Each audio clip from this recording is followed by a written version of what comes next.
আপনি শুনে অবাক হবেন যে মিলাদুন নবীর রাত, যেই রাতে আমার নবীর আগমন হয়েছে, ওই রাত লাইলাতুল কদরের চেয়েও দামি।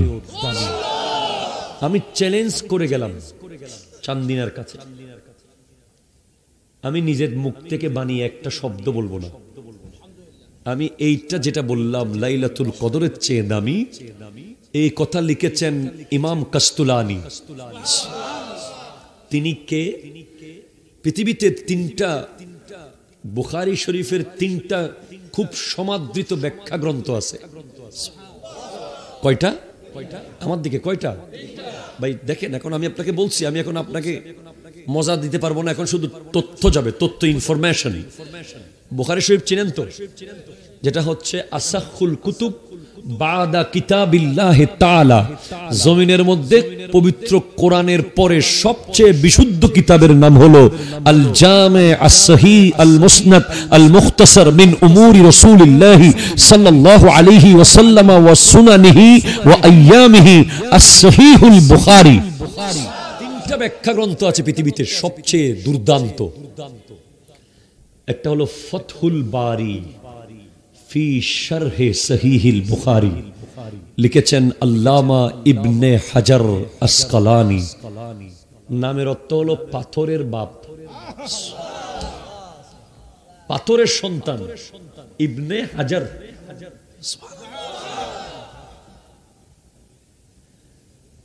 দ্বিতীয় নম্বরটা হলো উমদাতুল কারি, এর লেখক হলো আল্লামা বদরুদ্দিন আইনি। এগুলো পড়ানো হয় মাস্টার্স ক্লাসে কামিলে। তিন, ইরশাদুস সারি ফি শারহে সহিহিল বুখারী। তিন নম্বরটা হলো ইরশাদুস সারি, বুখারীর ব্যাখ্যা গ্রন্থ, যেটা লেখক হলো ইমাম কাস্তুলানি অথবা কিস্তুলানি। এই কিতাবটা আমাদের কওমি মাদ্রাসায় পড়ায়, আমাদের সকল মাদ্রাসায় পড়ায়, ইরশাদুস সারি। এই কিতাবের লেখক যিনি, উনি আরেকটা কিতাব লিখেছেন মাওয়াহিবুল লাদুনিয়া।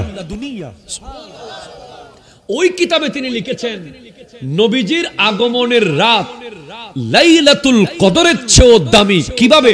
বলে মিন উজুহিন সালাসাতিন, তিন ভাবে। এক, ইন্না লাইলাতাল মাউলিদে লাইলাতু যুহুরিহি সাল্লাল্লাহু আলাইহি ওয়াসাল্লাম ওয়া লাইলাতুল কদরে মুতাতুন লাহু, বলে মিলাদের রাতে তো নবীজির আগমন হয়েছে, আর লাইলাতুল কদর তো নবীজিকে একটা গিফট দেওয়া হয়েছে। আমি আপনাদের এলাকায় আসছি, আপনারা একটা গিফট দিয়েছেন না আমাকে? ওই যে ফুল। এখন বলেন ফুলের দাম বেশি না আমার দাম বেশি? আচ্ছা আমারটা বাদ দেন, ধরেন হুজুর একটা ফুল দিয়েছেন, হুজুরের দাম বেশি না ফুলের দাম বেশি? ভালো করে বলেন, কার দাম? ক্র্যাশ দিছেন, ক্র্যাশ দেন। ফুলের মালা দিছেন, একটা চাদর দিছেন, একটা টুপি দিছেন, এগুলোর দাম বেশি না যাকে দিছেন তার দাম বেশি? তো আমার নবী এসেছে, আল্লাহ বলছেন হাবিব আপনি এসেছেন, আপনি মক্কার জমিনে কদম রেখেছেন, তো ওই শহরের শপথ আমি করব, লা উকসিমু বিহাযাল বালাদ ওয়া আনতা হিল্লুম বিহাযাল বালাদ, এই শহরের শপথ শপথ শপথ শপথ, যেই শহরে আপনার আগমন হয়েছে। আল্লাহু আকবার।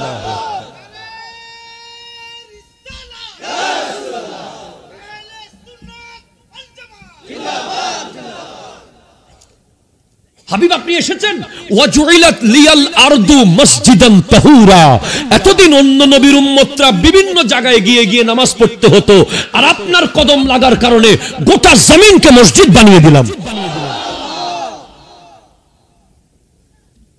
শুধু তাই না, অন্য কোন নবীর উম্মত তায়াম্মুম করতে পারে নাই, আপনার আগমন হয়েছে, এখন থেকে আপনার উম্মত পানি না পাইলে মাটি দিয়ে তায়াম্মুম করবে।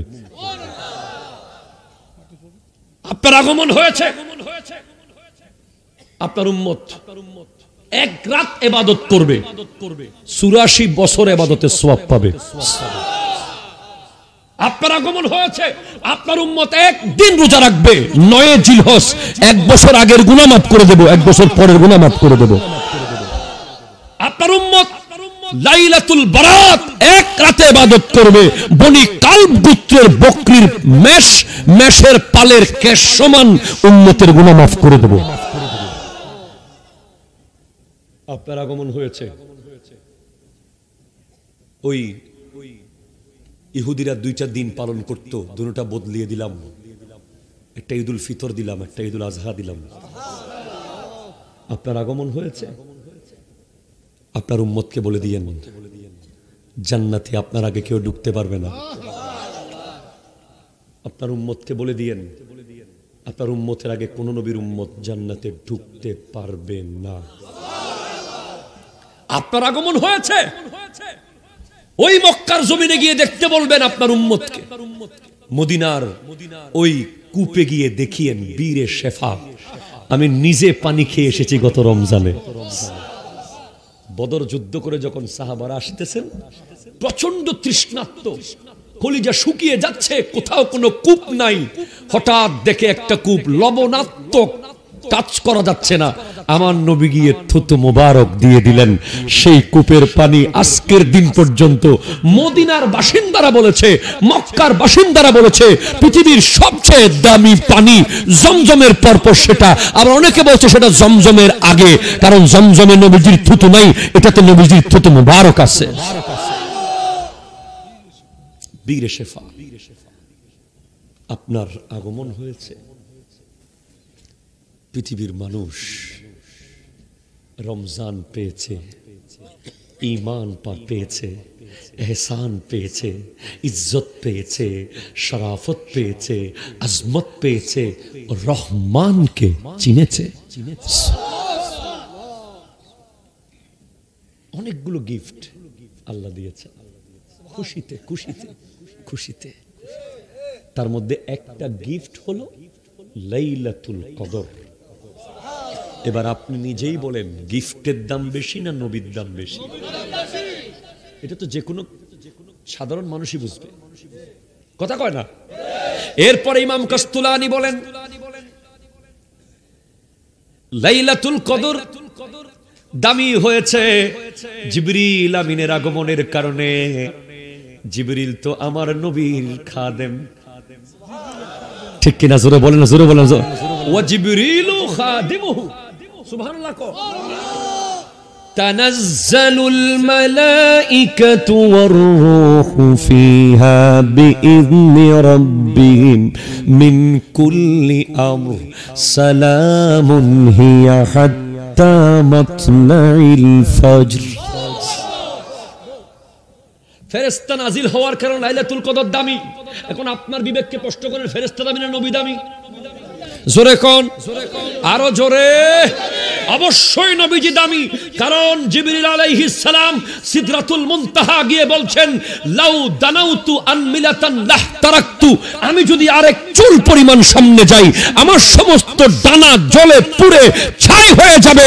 পৌঁছ কে সিদরা মে রূহুল আমিন ये कहने लगे यहां से आगे का रास्ता हुजूर जानते हैं, हुजूर जानते हैं, हुजूर जानते हैं। ফার্স্ট অফ অল আপনি মনে রাখবেন, যখনই একটা মাহফিলের আয়োজন হয়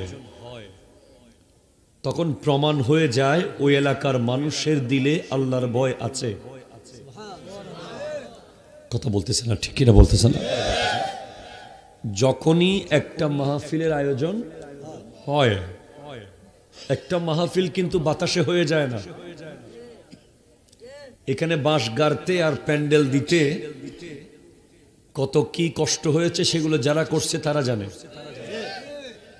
আর আমাকে এখান পর্যন্ত আসতে কত রিস্ক নিয়ে এবং যেতে হবে কত রিস্কে, সেটা আল্লাহ জানে। সো এটা প্রমাণিত, টোটাল এই অ্যারেঞ্জমেন্টের উদ্দেশ্য হলো আল্লাহর সন্তুষ্টি, নবীজির মোহাব্বত, ঠিক কিনা? কথা বলেন তো। তো আমি মনে করি যারা কবর নিয়ে নিশ্চিত হয়ে গেছে তাদের কোনো সমস্যা নাই। যারা হাসরের ব্যাপারে হয়তো কোনো জায়গায় কথাবার্তা হয়ে গেছে, তাদের কোনো হিসাব কিতাব নাই, তারা মাহফিলে বসবে না। জি, আমি কি কোনো ভুল কথা বললাম? কারণ এখানে বসার উদ্দেশ্য কোন রাজনৈতিক প্রোগ্রাম, এটা প্লিজ ডাকেন কেন, একটু ডাকেন না, এটা কোনো পলিটিক্যাল প্রোগ্রাম না যে আপনি আধা ঘন্টা বসার পরে অমুক ভাইয়ের সাথে সম্পর্ক হয়ে গেল আপনি এটা চাকরি পাবেন। এটা কোনো বিয়ের প্রোগ্রাম না যে আপনাকে আমি পোলাও কোরমা বিরিয়ানি খাওয়াবো। এটা কোনো বউ ভাতের অনুষ্ঠান না যে আপনি এখানে দামি দামি খানা খাবেন। এখানে কিছুই আপনাকে দেয়া হবে না। আরো জোরে বলেন না। এখান থেকে যা দেবে সেটা দিতে পারে একমাত্র আল্লাহ। আমাদের কারো কিছু দেওয়ার নাই, সেজন্য আমরা কাউকে জোর করে বলতেও পারবো না যে ভাই বসেন আপনারা এক প্লেট ভাত খাওয়াবো। যদি আমি বলতে পারতাম যে ভাই আপনারা পোলাও কোরমা দিয়ে এক প্লেট ভাত খাওয়াবো, বসেন, কিন্তু আমি সেটা আপনাকে বলতে পারবো না। আমি আপনাকে এটাও বলতে ভাই বসেন, যাওয়ার সময় 1000 টাকা দিব। কথা জোরে বলেন না, ঠিক কিনা? আমি আপনাকে এতটুকু বলতে পারি, ভাই now at this moment someone just going, someone just ending their life now, এই মুহূর্তে আপনি জাস্ট ভাবেন যে পৃথিবী থেকে কেউ কেউ চলে যাচ্ছে। আজকে এশারের নামাজ যাদের জীবনের শেষ নামাজ ছিল, কালকে ফজর আর দেখবে না। এই মুহূর্তে হয়তো হসপিটালের বেডে আমার আপনার মতো কোন মানুষকে ডক্টর সিনার উপরে চাপ দিচ্ছে, হার্ট বিট বের করার চেষ্টা করছে। এই মুহূর্তে সবচেয়ে অসহায় একদল জমিনের নিচে, একদল জমিনের উপরে। জমিনের নিচে অসহায় কারা? যারা এখন কবরস্থান থেকে দেখতেছে, যদি আরেকবার কৈলাইন পূর্ব পাড়ার মাহফিলে গিয়ে যদি বসার সুযোগ পেতাম, আর একবার দূর শরীফ পরে অন্তত কবরে আর একটা সামান জোগাড় করে নিয়ে আসতাম। কিন্তু আর কোনোদিন আসতে পারবে না, কোনোদিন পারবে না। আমি কাউকে বসতে বলবো না। এবং জমিনের উপরে অসহায় যারা, আপনি সিএমসি তে যান, ডিএমসি তে যান, কুমিল্লা মেডিকেলে যান, আইসিইউর ভিতরে যারা আছে, কাকা 10 লাখ টাকা দিতাম, লাগবে না কাকা 10 কানি জায়গা লিখে দেব, কি চান? আর একটু নিঃশ্বাস নিতে চাই। এই অক্সিজেনের মাস্ক ছাড়া নিজে নিজে একদিন নিঃশ্বাস নিতে চাই। আপনি কি জানেন হসপিটালের শুয়ে থাকা মানুষগুলোর বাসনা কি? আরেকবার পায়ে হেঁটে মসজিদে যেতে চাই, আরেকবার আমার প্রিয় অমুক হুজুরের বয়ানে বসে একটু তওবা করে নিজেকে শুধরাতে চাই। আমি আপনাকে কবরস্থান দেখাতে পারবো না, কবর খুলে দেখাতে যদি পারতাম আপনাকে ডাকতে হতো না, আমি এখানে হাঁটতে পারতাম না মানুষের জন্য। স্টেজে ওটা কঠিন হয়ে যেত যদি আমি আপনাকে কৈলাইন পূর্বপাড়ার মাহফিলে আসার আগে একটা কবরস্থানে ঢুকিয়ে কবরগুলো খুলে খুলে যদি দেখাতে পারতাম, হ্যাঁ তুমি এখানে থাকবে, এখানে, এদিকে কাত হওয়ার জায়গা নাই, এদিকে চিত হওয়ার জায়গা নাই, সোজা পড়ে থাকবে এই কবরে। 30 বছর না, 30,000 বছর, 30,000 বছর না, 30 কোটি বছর, তখন তুমি যুদ্ধ করতে মাহফিলে বসার জন্য। আমি আপনাদেরকে একটা মেসেজ দিয়ে মাহফিল শুরু করে দেব, কাউকে আমি বসতে বলবো না। আমার নবীজি বলছেন, লা ইয়াজতামিউ গুবারুন ফি সাবিলিল্লাহি ওয়া দুখানু জাহান্নাম। আল্লাহর রাস্তায় কোনো কাজ করতে গিয়ে কেউ যদি গায়ের মধ্যে একটু ধুলাবালি লাগাইতে পারে, ওই ধুলাবালির কারণে ওই শরীরে আর কোনোদিন জাহান্নামের আগুন লাগবে না। আপনারা যে বসেছেন, আমি দেখেছি আসার সময় প্লাস্টিকটার মধ্যে ধুলাবালি আছে। লাগান, 10টা মিনিট বসে হলেও গায়ে একটু ধুলাবালি লাগান। এটা ক্রিকেট খেলার মাঠের ধুলাবালি না, এগুলো ফুটবল খেলার মাঠের ধুলাবালি নয়, এগুলো আল্লাহর কোরআনের তাফসিরের মাহফিলের ধুলাবালি, এগুলো নবীজির গুণগানের মাহফিলের ধুলাবালি। আপনার প্যান্টটাতে, দামি প্যান্টে লাগান, দামি শার্টে লাগান, দামি পাঞ্জাবিতে লাগান, ধুয়ে ফেললে চলে যাবে, কিন্তু আল্লাহর রিজার্ভ ফান্ডে রয়ে যাবে। বাস, আমি কাউকে বসতে বলবো না। যাদের কবরের চিন্তা আছে, আমরা বসেছি, আমরা আরো বসবো, যখন সুযোগ পাবো বসে যাব, ঠিক কিনা বলেন? জয়নুল আবেদিন আসুক, বা মুকাররম বারি আসুক, বা শহীদুল্লাহ বাহাদুর আসুক, বা যেই আসুক বক্তা, যেখানেই পাবো আখিরাতের সামান, বসতে দেরি করব না এক জামান, ঠিক কিনা? কথা জোরে বলেন। ভালো লাগলো শব্দটা, আলোকিত। আলোকিতরা মাহফিল সাজাবে, আর অন্ধকাররা মাদকের আড্ডায় বসবে। আলোকিতরা কোরআনের তাফসীর শুনবে, আর অন্ধকারে আচ্ছন্নরা হেডফোনে মুশরিকদের ভারতীয় হিন্দি কুফুরি গান শুনবে। আলোকিতরা নবীজির প্রেমের গুণগান শুনবে, অন্ধকারে আচ্ছন্নরা খেলায় মেলায় আড্ডায় জীবন কাটাবে। অবশ্যই, অ্যাবসলিউটলি আলোকিত যুব সমাজ। আল্লাহ এই যুব সমাজকে আরো আলোকিত করুক, নূরে নুরানি করুক, আমিন বলেন। উদ্যোগে পবিত্র ঈদ মিলাদুন নবী, সকলে বলুন সাল্লাল্লাহু আলাইহি ওয়াসাল্লাম উদযাপন উপলক্ষে আজকের মাহফিলের সম্মানিত সভাপতি জনাব মোহাম্মদ আবুল কালাম আজাদ সাহেব, মারহাবা, কৈলাইন, চান্দিনা, কুমিল্লা। আজকের প্রধান মেহমান পীরে তরিকত মাওলানা সৈয়দ গোলাম মোহাম্মদ আব্দুল কাদের কাউকব আল কাদরি সাহেব কিবলা মুদ্দাজিল্লাহুল আলী, আওয়াজ দিয়ে বলেন মারহাবা। আজকের বিশেষ মেহমান জনাব আবু তাহের ভুঁইয়া সাহেব, আজকের সম্মানিত আলোচক, আমার অত্যন্ত স্নেহের প্রিয় ভাই, ইমাম আজম রিসার্চ সেন্টারের সুযোগ্য প্রতিষ্ঠাতা মাওলানা মুফতি মোহাম্মদ শহীদুল্লাহ বাহাদুর সাহেব। আরো কথা বলেছে মৌলানা রাইহান জালালি আশিকি, আমার স্নেহের মৌলানা মোহাম্মদ বিলায়ত হোসেন সাহেব সহ স্টেজের ডানে বামের সামনে এক ঝাঁক তরুণ যুবক ভাইরা, যারা আমার মতো অধমকে সোশ্যাল মিডিয়ায় লাইক, কমেন্ট, শেয়ার করে গোটা বিশ্বে জয়নুল আবেদিনকে পৌঁছিয়ে দিয়েছে। I am so grateful to all of the young people. Assalamu alaikum wa rahmatullahi wa barakatuh. কেমন আছেন? একটু জোরে বলুন আলহামদুলিল্লাহ। বড় ভালো লাগছে, এজন্য ভালো আছি। মাহফিলটা স্টেজে বসে মসজিদ দেখতে পাচ্ছি।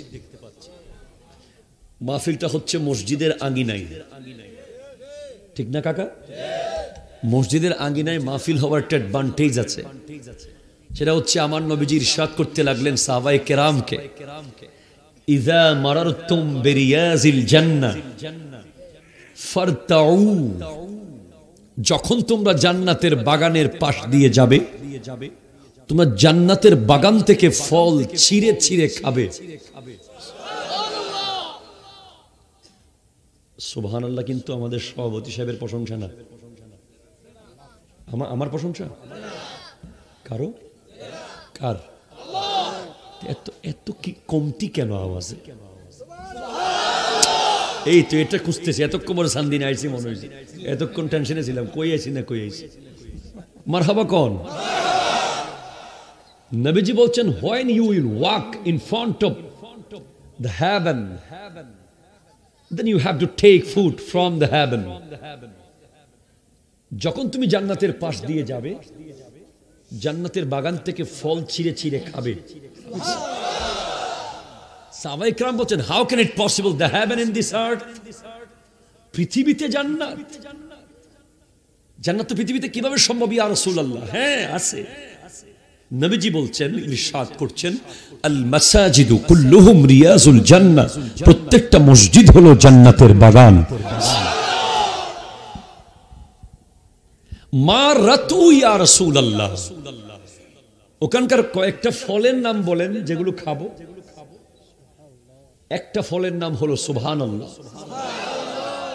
আরেকটা ফলের নাম হলো আলহামদুলিল্লাহ, আরেকটা ফলের নাম লা ইলাহা।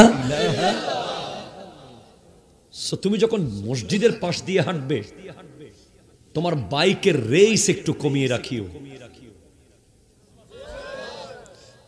তোমার জবানকে কন্ট্রোলে রাখিও, তোমার চোখকে নত করে রাখিও, তোমার দিলকে নরম করে রাখিও, কারণ তুমি জান্নাতের বাগানকে ক্রস করছো। তখন তোমার কানে যেন গান বাজতে না থাকে, তোমার মুখে যেন গালি না থাকে, তোমার মুখে তখন যেন থাকে সুবহানাল্লাহ, আলহামদুলিল্লাহ, লা ইলাহা ইল্লাল্লাহ। দিয়ে দিলাম একটা, গনে গনে নেবেন জয়নুল আবেদিন থেকে আজকে। একটা এখনো মাহফিল শুরু হয় নাই, কিন্তু একটা সবক পেয়ে গেছেন যে মসজিদের পাশ দিয়ে যখন যাবেন, এই তিনটা জিকির করলে জান্নাতের ফল খাওয়া হবে। সহিহ হাদিস, সহিহ হাদিস, সহিহ হাদিস। তাহলে সুবহানাল্লাহ জোরে বলেন, জোরে বলেন বলতে হবে আমাকে? হবে না। আমি আমার প্রাণপ্রিয় রাহবার আল্লামা সৈয়দ মোহাম্মদ তাহের শাহ সাহেব কিবলা মুদ্দাজিল্লুহুল আলীর দোয়ার নজর কামনা করছি। এবং আপনারা জেনে অবাক হবেন যে শাহপুর দরবারের সাথে আমাদের দরবারের এক গভীর সম্পর্ক। ডক্টর আহমদ পেয়ারা বাগদাদি রহমতুল্লাহ, ওনাকে আমরা হৃদয়ে ধারণ করি, ওনার জায়গা আমাদের হৃদয়ে। উনি অবশ্যই একজন যোগ্য আলেম ছিলেন, একজন ওলি ছিলেন। আমি জয়নুল আবেদিন মুখস্থ কথা একটাও বলবো না। আমি ইনভাইট করছি এই এলাকার মাইক যেখানে যাচ্ছে, আপনি যেই দরবারের হন, যেই পীরের হন, আপনি আলিয়া হন, কৌমি হন, যেটাই হন, প্লিজ কাম এন্ড সিট। আমাদের প্যান্ডেল অনেক বড়, আমাদের হৃদয়ও অনেক বড়।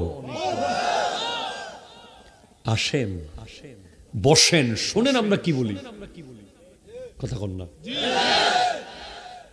শুনে যান, আসেন।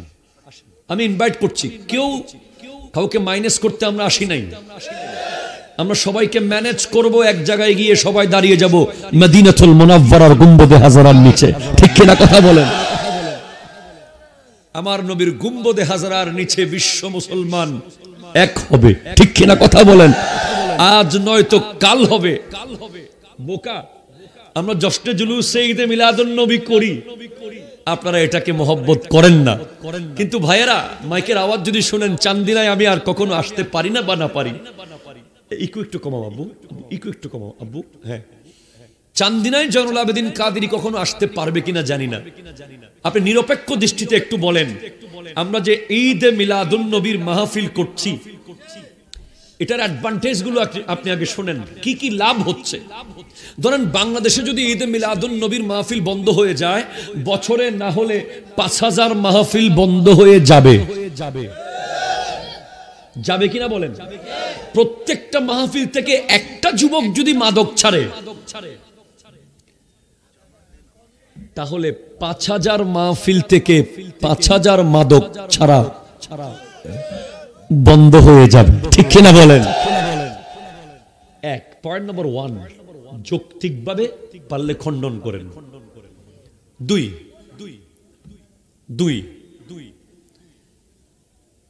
জশ্নে জুলুসে ঈদে মিলাদুন নবী, যেটা আমরা 12 রবিউল আউয়ালে করি, খোদার কসম করে বলছি যদি গোটা বিশ্ব মুসলমানকে কোনোদিন এক করা সম্ভব হয়, সেটা সম্ভব হবে 12 রবিউল আউয়াল জুলুসের মধ্যে। ঠিক কিনা কথা বল? হাত তুলে বলেন ঠিক কিনা বলেন। আপনি আমার মহব্বতে হয়তো ঠিক বলে দিয়েছেন, আমি আপনাকে ব্যাখ্যা করে শোনাচ্ছি। মুসলমান আমার নবীর জায়গায় এক হয়ে যাবে, এই ভয়ে ইসলাম বিরোধী শক্তির সমস্ত প্রপাগান্ডা নবীকে নিয়ে। ঠিক কিনা কথা বলেন? কারণ তারা জানে এই নবী একজন ডাক দিয়েছিলেন মক্কার পাহাড়ের চূড়ায়,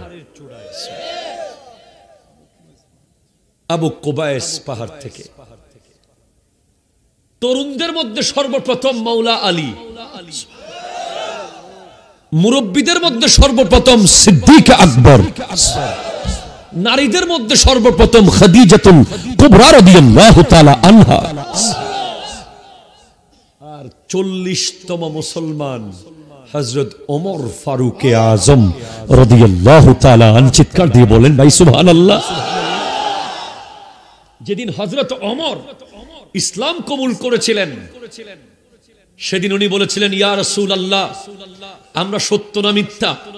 আমার নবী বলছেন, অবশ্যই আমরা সত্য। তাহলে আর লুকিয়ে থাকবো না ওগো নবী, চলেন ওপেন গিয়ে কাবা ঘরের সামনে ইসলামের ডাক দেব।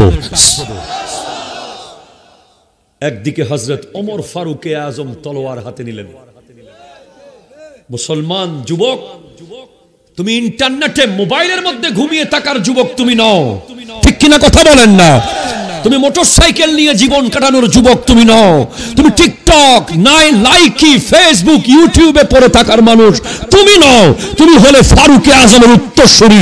প্রয়োজনে তলোয়ার হাতে নিয়ে আবার তোমাকে মাঠে নামার জন্য প্রস্তুত থাকতে হবে। হাত তুলে বলেন ঠিক কিনা বলেন। মুসলমান যে কোনো সময় ডাক আসবে। উহুদ, বদর, খায়বরের যুদ্ধ শেষ হয়ে যায়নি। কথা বলেন, শেষ হয়ে যায়নি। হ্যাঁ, আরেক দিকে হযরতে আমির হামজা রাদিয়াল্লাহু তাআলা, দুইজন দুই পাশে তলোয়ার নিয়ে দাঁড়িয়েছেন, আমার নবী মাঝখান দিয়ে যাচ্ছেন। আজ তোমার কইলা ইন পূর্ব পাড়ায় যে মসজিদ হয়েছে, এই মসজিদের পেছনে কত রক্ত দেওয়া হয়েছে এটা তুমি জানো না। এই মসজিদ দাঁড়িয়ে আছে আমার নবীর চাচা আমির হামজার 70 টুকরা হওয়া রক্তের উপরে দাঁড়িয়ে আছে। এই প্রত্যেকটা মসজিদ, তোমার মাথার টুপি, আমার মুখের দাড়ি, এই সব কিছুর পিছে ইমাম হোসেন রাদিয়াল্লাহু তাআলা রক্ত মুবারক দাঁড়িয়ে আছে। এগুলো প্রত্যেকটার পিছে হযরতে আলী আসগর দুধের শিশুর রক্ত দাঁড়িয়ে আছে। এগুলো প্রত্যেকটার পিছে হযরতে আলী আকবরের 70 টুকরা দাঁড়িয়ে আছে। এগুলো প্রত্যেকটার পিছে আব্বাস আলমদারের বাজু দাঁড়িয়ে আছে। এগুলো প্রত্যেকটার পিছে নবী বংশের কষ্ট, যন্ত্রণা, রক্তের উপরে দাঁড়িয়ে ইসলাম। সেই মুসলমান কোনোদিন ঘন্টার পর ঘন্টা মাদক সেবন করে নষ্ট করতে পারে না। সেই মুসলমান কোনোদিন নাটক, সিনেমা, গান গেয়ে সময় কাটাতে পারে না। সেই মুসলমানকে যুদ্ধ করতে হবে, নামাজ কায়েম করতে হবে। কথা বলেন ঠিক কিনা কথা বলেন।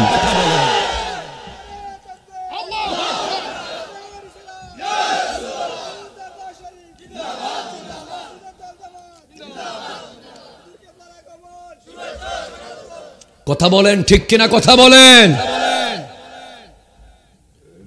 এই হাই হাই, তো ওরা চিন্তা করছে একজন নবী ভাই আছেন, আপনারা আমার সাথে আসেননি, যার ডাকে বিদায় হজের ভাষণে 1.25 লক্ষ সাহাবা।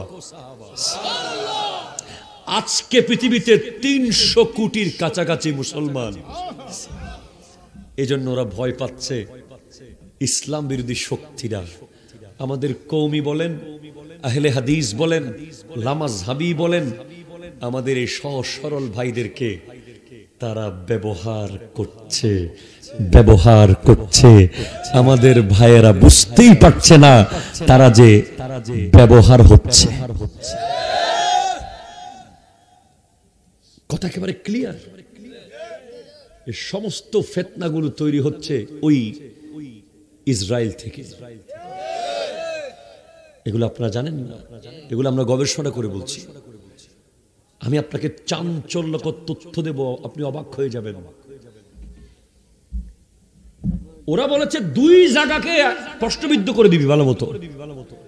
একটা হলো নবী মাটির বলে দিবি, নবী এলমে গায়েব নাই বলবি, নবী মাটির সাথে নাউজুবিল্লাহ মিশে গেছে কবরে, নবীর মিলাদ কিয়াম বেদাত বলে দিবি, নবীর মিলাদুন নবীকে বেদাত বলে দিবি, নবী 40 বছর আগে নবী ছিলেন। নাউজুবিল্লাহ জোরে জোরে বলেন। 40 বছর আগের বিষয়গুলো আমল করা যাবে না। এই ধরনের সবকিছু ভাই নবীকে নিয়ে। আবার ইদানিং দেখলাম নারে রিসালতকে ফালতু স্লোগান বলছে, এমন মুসলমানও বাংলাদেশে আছে।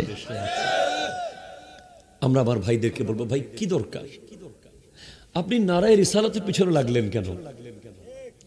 কথা বলার তো অনেক কিছুই আছে, ঠিক কিনা জোরে বলেন। আপনি মুসলিম উম্মার মধ্যে কেন বিশৃঙ্খলা করছেন? ঠিক কিনা জোরে বলেন না। যার কাজ সে করুক, তাকে করতে দেন। আপনি আগে এখন মুসলমানরা আগে এক হোক, তারপর আমরা হিন্দু বৌদ্ধ খ্রিস্টান নিয়ে কথা বলবো। ঠিক কিনা কথা বলেন। এই দুঃখগুলো কাকে বোঝাবো বলেন? একমাত্র প্রশ্নবিদ্ধ নবীজিকে করা হচ্ছে যাতে যুবকরা অন্ধের মতো নবী না করে। কারণ নবী করলে তো একদিন না একদিন এক হয়ে যাবে। আপনি ধরেন জশ্নে জুলুসে ঈদে মিলাদুন নবীর দিন যদি 17 কোটি মুসলমান বাংলাদেশের বা 18 কোটি বা 20 কোটি একসাথে রাস্তায় বের হয়, অবশ্য সুবহানাল্লাহ হন না বাজি, একসাথে যদি বের হয়, খোদার কসম করে বলছি বিশ্বের সমস্ত ইসলাম বিরোধী শক্তি ভয়ে থরথর করে কাঁপবে। ঠিক কিনা কথা বলেন।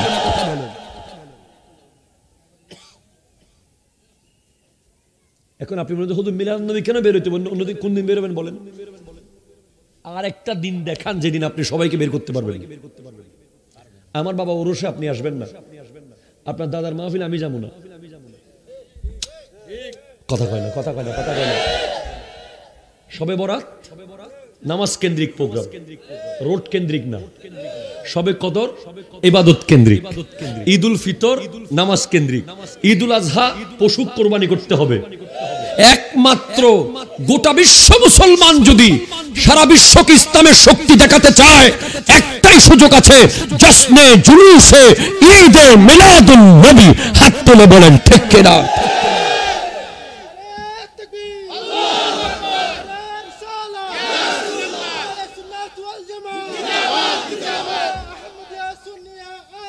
জিন্দাবাদ।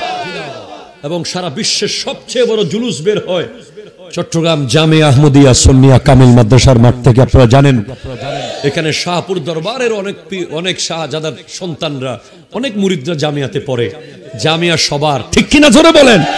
One of the biggest research center and Islamic educational institute, Jamia Ahmadia Sunnia Alia, 10,000 student, 10,000 ছাত্র বর্তমানে। শিক্ষক আছে 200-র কাছাকাছি। আগামী বছর আর 5,000 যোগ হবে ছাত্র। 6 তলা আরেকটা বিল্ডিং হয়েছে এখন। 17 তলা মহিলা মাদ্রাসার হোস্টেল হচ্ছে। মারহাবা জোরে কইতেন না। আপনাদেরকে সবাইকে 1 কাপ চায়ের দাওয়াত দিচ্ছি, যাবেন দেখে আসবেন। বাংলাদেশে একটা আজহার আছে, আজহার বিশ্বের দ্বিতীয় আজহার, চট্টগ্রাম জামিয়া আহমদিয়া। আপনার এখানে ছাত্র আছে তো মনে হয়? কে কে আসো?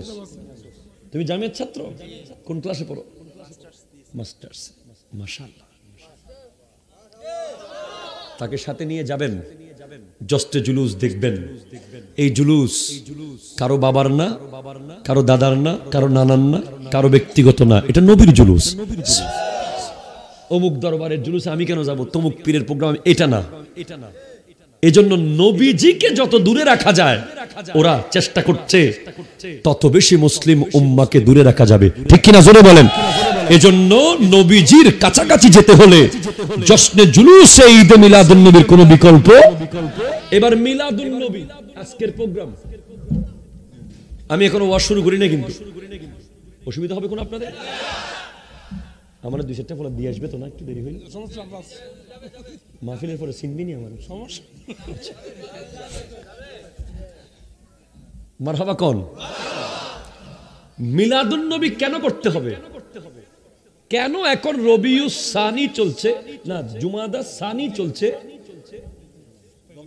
জুমাদা সানি, হ্যাঁ, আপনি এখনো মিলাদুন নবী কেন করতেছেন?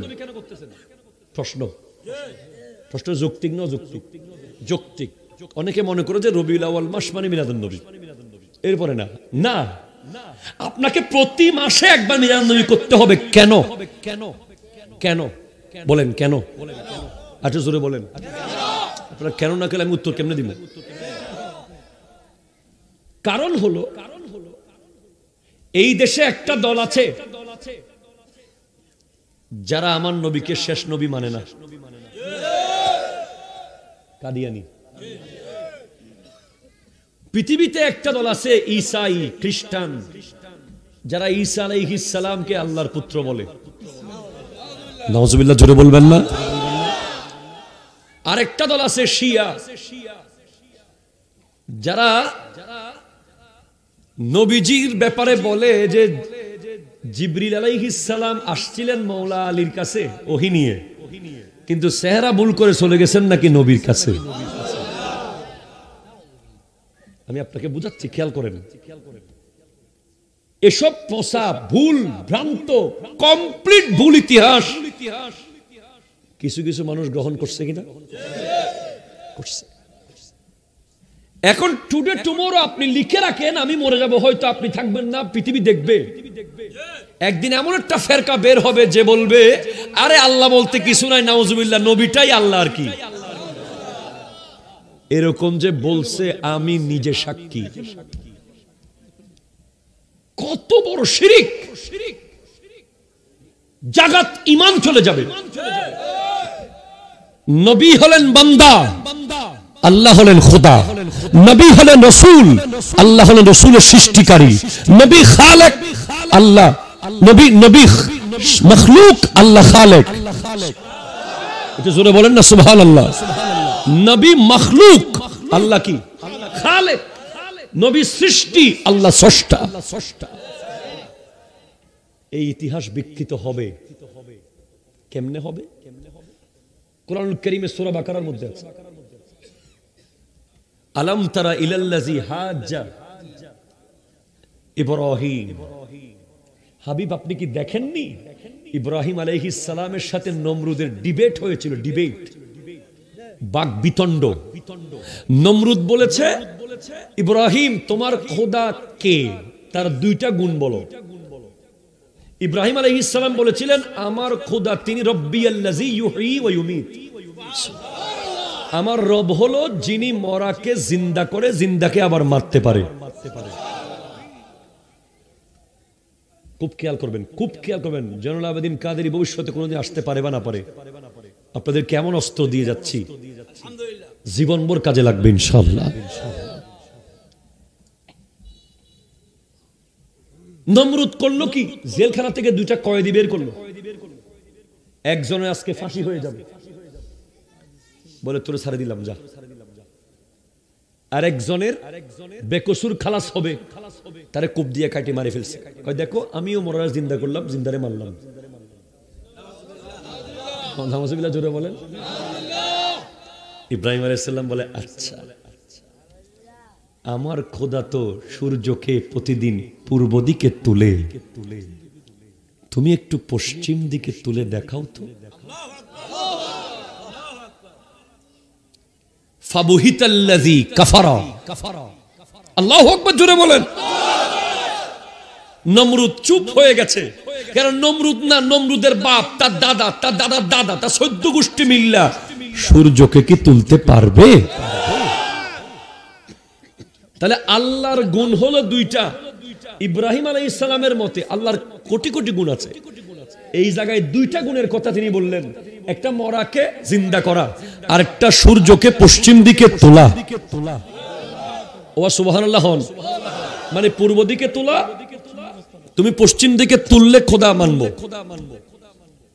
এখন এই দুইটা গুণ পাওয়া গেছে আমার নবীর কাছে।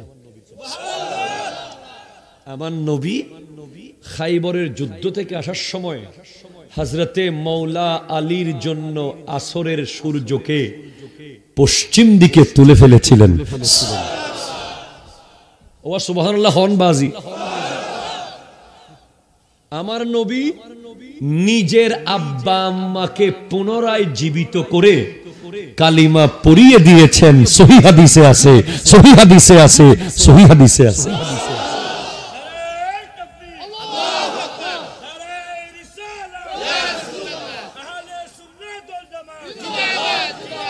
যদিও এটা দরকার নাই, কারণ আমার নবীর আব্বা আম্মা যখন দুনিয়া থেকে গেছেন তখন ইসলাম প্রকাশিত হয়নি, এজন্য ওনারা অবশ্যই জান্নাতি, অবশ্যই জান্নাতি, অবশ্যই জান্নাতি। ঠিক কিনা কথা বলেন? এই দেশে আবার অনেকে এটা নিয়েও কথা বলে, নবী মানো, নবীর মারে মানো না, নবী মানো, নবীর বাপরে মানো না। তাহলে নবী কি খুশি হইব না বেজার হইব? যাই হোক, তাহলে এখন নবীজি মরাকে হযরত জাবের রাদিয়াল্লাহু তাআলার সন্তানদেরকে জিন্দা করেছেন, এটাও বিভিন্ন কিতাবে আছে। তাহলে এখন কি জিন্দা করার কারণে কি নবীজি খোদা হয়ে গেছে? সূর্য তোলার কারণে নবীজি কি আল্লাহ বলা যাবে না? আল্লাহর দেওয়া ক্ষমতায়, কথা বলেন না, কার দেওয়া ক্ষমতায়? আল্লাহ যদি মরাকে জিন্দা করে সেটা কুদরত, আর নবী যদি চিন্তা করে সেটা মুজিজা। ঠিক কিনা কথা বলেন? এখন পার্থক্য কোন জায়গায়? আল্লাহ এবং রাসূল দুজনের মধ্যে পার্থক্য কি? লাম ইয়ালিদ ওয়া লাম ইউলাদ, তিনি কাউকে জন্ম দেননি, কারো থেকে জন্ম নেননি। আর আমার নবী মা আমেনা থেকে জন্ম নিয়েছেন, মা ফাতেমাকে জন্ম দিয়েছেন।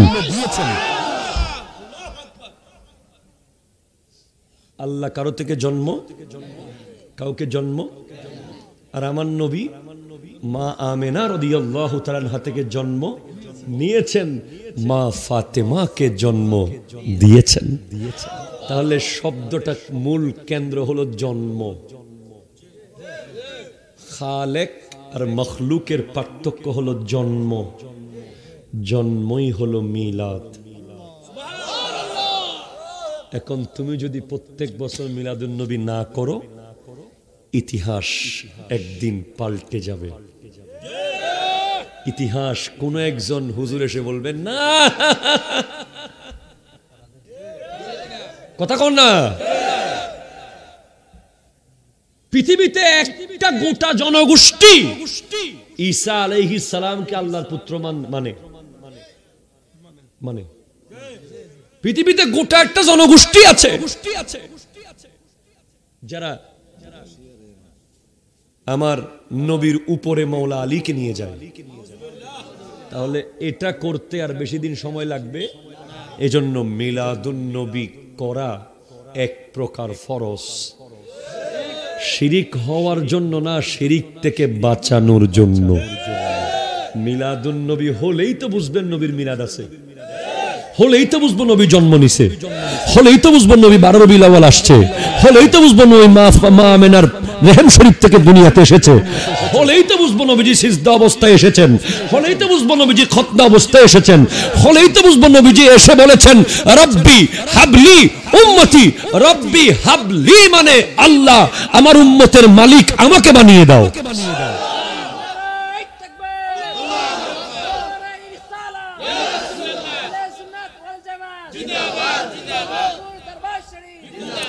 নবীর রওজা শরীফ দেখে মন,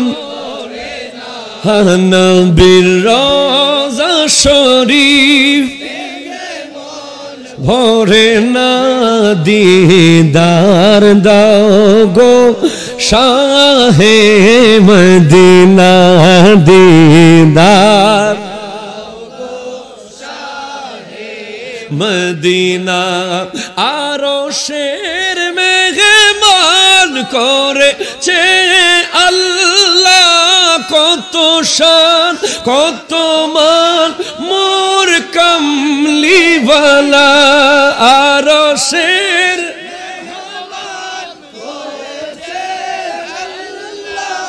কত শান কত মান মোর কামলিওয়ালা ও গো মদিনাওয়ালা করো মোরে করুণা ও গো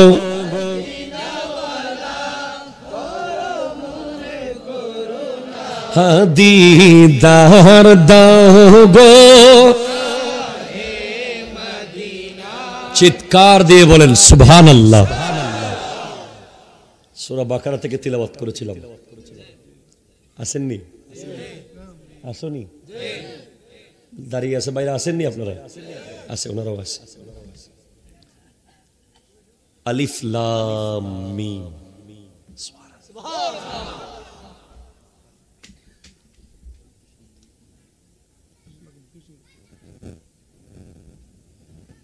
মুফাসসিরিনে কেরাম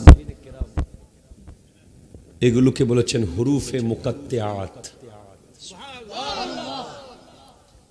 কেউ কেউ তাফসীর করেছেন আলিফ মানে আল্লাহ, লাম মানে জিবরিল, মিম মানে মুহাম্মদুর রাসূলুল্লাহ সাল্লাল্লাহু আলাইহি ওয়াসাল্লাম। তবে সবচেয়ে উৎকৃষ্ট কেউ যেন বলতে না পারে যে আমার মতো মুফাসসির দুনিয়াতে নাই। পৃথিবীর যত মুফাসসির কোরআনের তাফসীর করেছেন সবাই কোথাও না কোথায় গিয়ে বলেছেন যে শেষে আমার এলম এতটুকু পর্যন্ত কভার করেছে, এই আয়াতের আরো অনেক রহস্য আছে। এজন্য কোরআনের জায়গায় জায়গায় আল্লাহ আলিফ লাম মিম রেখেছেন, ইয়াসিন রেখেছেন, হা মিম রেখেছেন, তহা রেখেছেন, আইন সদ রেখেছেন, যাতে কেউ ধারণাও করতে না পারে। কোরআনকে খুব সহজও মনে করা যাবে না, আবার খুব কঠিনও মনে করা যাবে না। অনেক কথা এখন আলোচনার এজ এ জামিয়ার ক্লাসরুমের মতো হবে। এখন মাদ্রাসায় যেভাবে পড়াই সেটা শুরু হয়েছে, এখন ওয়াজ মাহফিল নাই, আর এখন ক্লাস। একটু আগে যা করছে এগুলো ওয়াজ মাহফিল। যালিকাল কিতাব, যা ইসমে ইশারা, লিকা লাগানো হয়েছে মানুষকে আকর্ষণ করার জন্য। কিতাব বই, কোরআন। লা রাইবা ফীহি, দেয়ার ইজ নো ডাউট, এখানে কোনো সন্দেহ নাই। তার মানে আপনি কোরআন শরীফ 30 পারা পড়ার পরে বলবেন যে পুরোটা পড়ছি কোনো সন্দেহ নাই, এই সুযোগ নাই। আপনি শুরু করার আগেই আপনাকে মেনে নিতে হবে এটাতে কোনো সন্দেহ নাই। আপনি কোরআন শরীফ শুরু করার সাথে সাথে মানতে হবে। আমি এখন যে কিতাবটা তেলাওয়াত করব, তাফসীর পড়ব, এই কিতাবের শুরু থেকে শেষ কোনো সন্দেহ নাই, এটা মেনেই শুরু করবেন। পৃথিবীর সমস্ত বই একরকম, পৃথিবীর সমস্ত বই পড়ার পরে সিদ্ধান্ত নেওয়া হয় বইটা ঠিক ছিল। কথা কন না, ঠিক কিনা বলেন না? এই ওনার অমুক রাইটারের লেখাটা আমি পড়ছি, দোস্ত ভালো আছে, পড়তে পারোস। আল বারাকা থেকে একটা গাইড নিয়েছিলাম, পড়তে পারোস। আল ফাতা একটা নিয়েছিলাম, পড়তে পারোস। অক্সফোর্ড ডিকশনারিটা ভালো লাগছে, মোটামুটি অনেক ভালো লেখছে, ভালো লাগছে। ক্যামব্রিজের ডিকশনারিটা খারাপ না, চলবে। কিন্তু কোরআন তুমি শুরুতেই মেনে নাও, এখানে কোনো সন্দেহ নাই। তাহলেই তুমি প্রতিটা লাইনে লাইনে লাইনে লাইনে ওষুধ পাবে। জীবনের ওষুধ, কবরের ওষুধ, হৃদয়ের ওষুধ, ঈমানের ওষুধ। সুবহানাল্লাহ জোরে বলেন। হুদাল্লিল মুত্তাকিন, হুদাল্লিন নাস না, হুদাল্লিল মুসলিমিন না, হুদাল্লিল মুত্তাকিন। এই কোরআন রাস্তা দেখাবে একমাত্র মুত্তাকিদেরকে। ভাই খুব জটিল কথা, আল্লাহর কথা তো, আহকামুল হাকিমিনের কথা। সুবহানাল্লাহ। তাহলে আপনাকে দুইটা শর্ত, প্রথমে বলি যে আমার নবীর কোরআনটা কেন দেওয়া হলো নবীকে। অনেকে বলে যে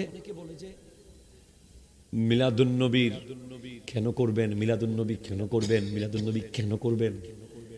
আপনি শুনে অবাক হবেন যে মিলাদুন নবীর রাত, যেই রাতে আমার নবীর আগমন হয়েছে, ওই রাত লাইলাতুল কদরের চেয়েও দামি। আমি চ্যালেঞ্জ করে গেলাম চান্দিনার কাছে, আমি নিজের মুখ থেকে বানিয়ে একটা শব্দ বলবো না, আমি এইটা যেটা বললাম লাইলাতুল কদরের চেয়ে দামি, এই কথা লিখেছেন ইমাম কাস্তুলানি। তিনি কে? পৃথিবীতে তিনটা, বুখারী শরীফের তিনটা খুব সমাদৃত ব্যাখ্যা গ্রন্থ আছে। কয়টা? আমার দিকে কয়টা? ভাই দেখেন, এখন আমি আপনাকে বলছি, আমি এখন আপনাকে মজা দিতে পারবো না, এখন শুধু তথ্য যাবে, তথ্য, ইনফরমেশন। বুখারী শরীফ চিনেন তো, যেটা হচ্ছে আসাহুল কুতুব বাদা কিতাবিল্লাহি তাআলা। জমিনের মধ্যে পবিত্র কোরআনের পরে সবচেয়ে বিশুদ্ধ কিতাবের নাম হলো আল জামি আস সহিহ আল মুসনাদ আল মুখতাসার মিন উমুরি রাসূলিল্লাহি সাল্লাল্লাহু আলাইহি ওয়াসাল্লাম ওয়া সুনানিহি ওয়া আইয়ামিহি আস সহিহুল বুখারী। সবাই খেয়াল করুন, বদ্দা খেয়াল করুন। এই বুখারীতে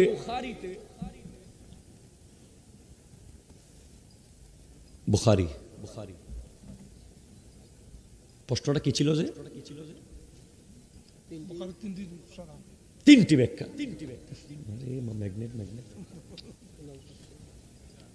তিনটা ব্যাখ্যা গ্রন্থ আছে পৃথিবীতে সবচেয়ে দুর্দান্ত।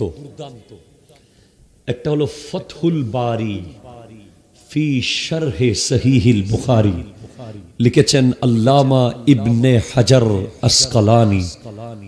নামের অর্থ হলো পাথরের বাপ, পাথরের সন্তান, ইবনে হাজার।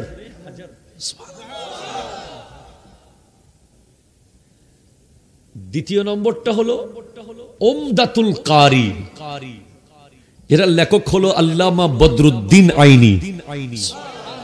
এগুলো পড়ানো হয় মাস্টার্স ক্লাসে, কামিলে।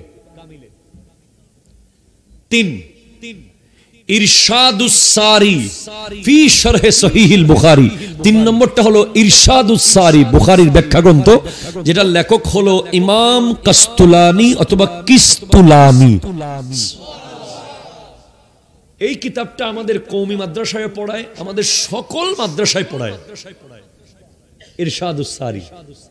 এই কিতাবের লেখক যিনি, উনি আরেকটা কিতাব লিখেছেন মাওয়াহিবুল লাদুনিয়া।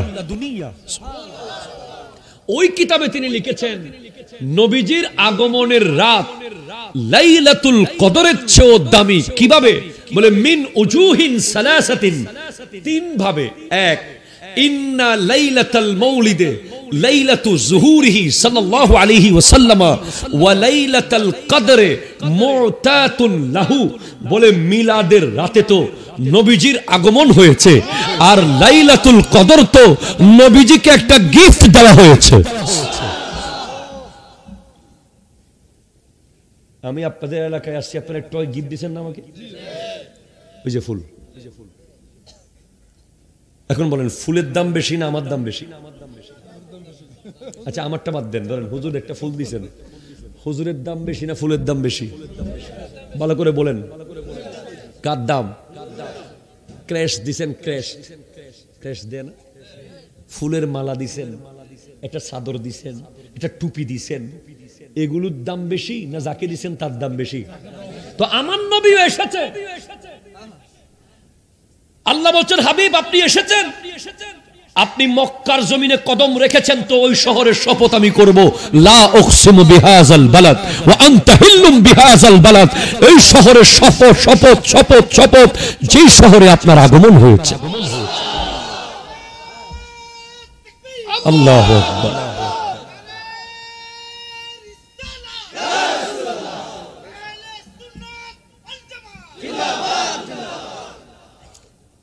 হাবিব আপনি এসেছেন, ওয়াজুইলাত লিয়াল আরদু মসজিদান তাহুরা, এতদিন অন্য নবীর উম্মতরা বিভিন্ন জায়গায় গিয়ে গিয়ে নামাজ পড়তে হতো, আর আপনার কদম লাগার কারণে গোটা জমিনকে মসজিদ বানিয়ে দিলাম।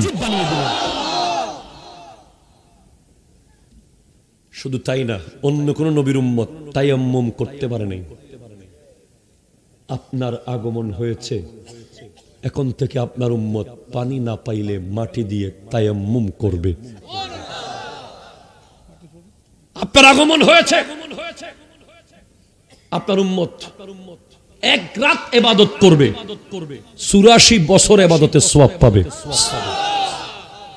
আপনার আগমন হয়েছে, আপনার উম্মত একদিন রোজা রাখবে, 9 জিলহজ, 1 বছর আগের গুনাহ মাফ করে দেব, 1 বছর পরের গুনাহ মাফ করে দেব।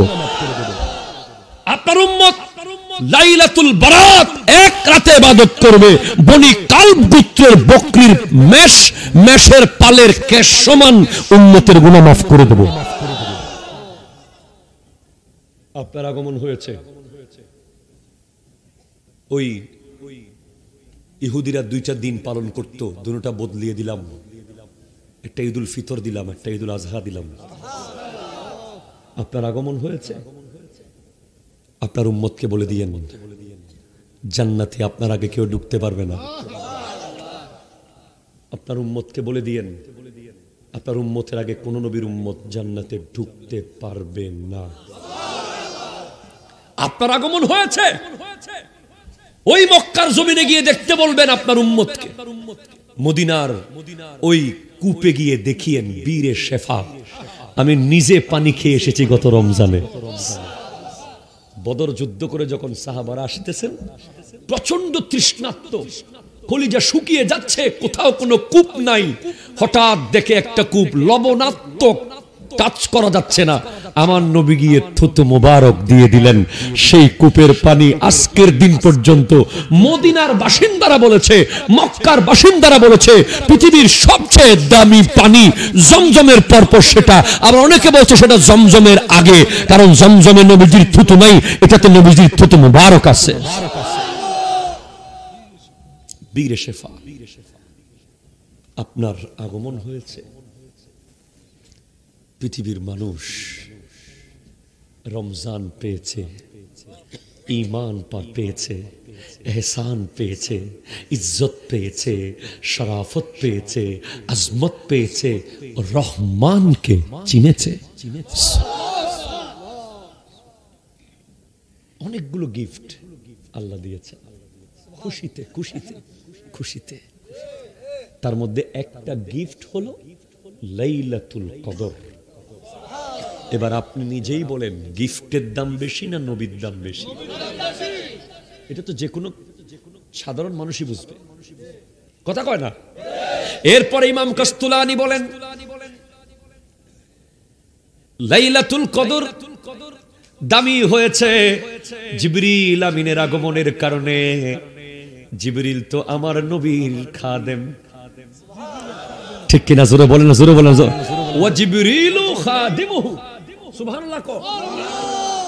তানাজ্জালুল মালাইকাতু ওয়ার রূহু ফিহা বিইذনি রাব্বিহিম মিন কুল্লি আমর সালামুন হিয়া হাত্তা মাতলাইল ফজর।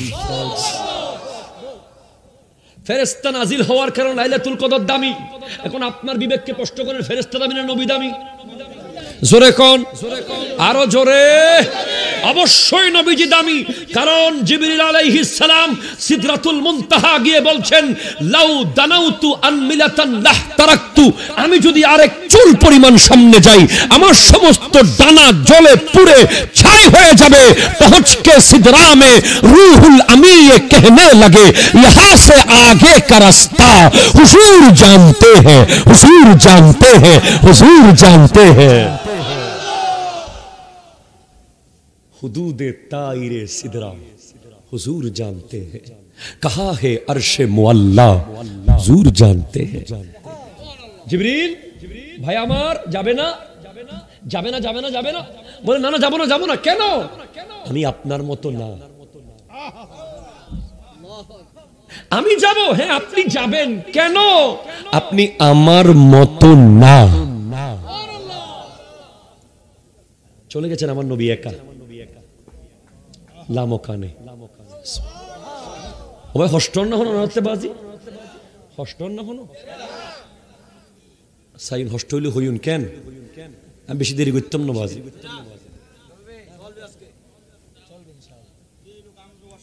সভাপতি সাহেব খাসি দিছে, তারপরে চলবে, উরুস্তু চলবে আজকে। আল্লাহ কবুল করুক, আমিন জোরে করুন। আমার কথা সেখানে না ভাই। লাইলাতুল কদর এত মূল্য কেন? ইন্না আনজালনাহু ফি লাইলাতিল কদর। হু মানে কোরআন, সুবহানাল্লাহ জোরে বলেন না।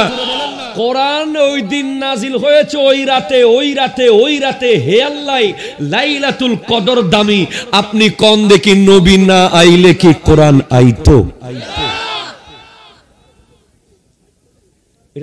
এটা তো বোকাও বলবে। তাওরীত মুসা আলাইহিস সালাম, জবুর দাউদ আলাইহিস সালাম, ইনজিল ঈসা আলাইহিস সালাম। আগে দিয়ে দিয়ে আল্লাহ বুঝাইছে কিতাবগুলো আমি নবীদেরকে দিই, কিতাবগুলো আমি নবীদেরকে দিই। তাহলে আমার নবী এসেছেন, তাই ওনার জন্য কোরআনও এসেছে। কোরআন কেন এলো? ও ভাই কোরআন কেন এলো? প্রশ্ন করেন, হক কোরআন কেন এলো?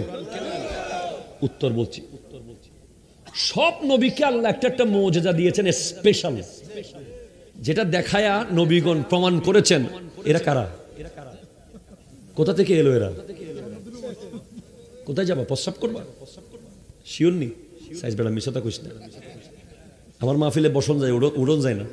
আমি মুশতাক ফয়েজ চেয়ে কম না, আরো মারাত্মক বেশি। আচ্ছা যা বাবা প্রস্রাব করি আয়, যা হলেন। মারহাবা বলেন।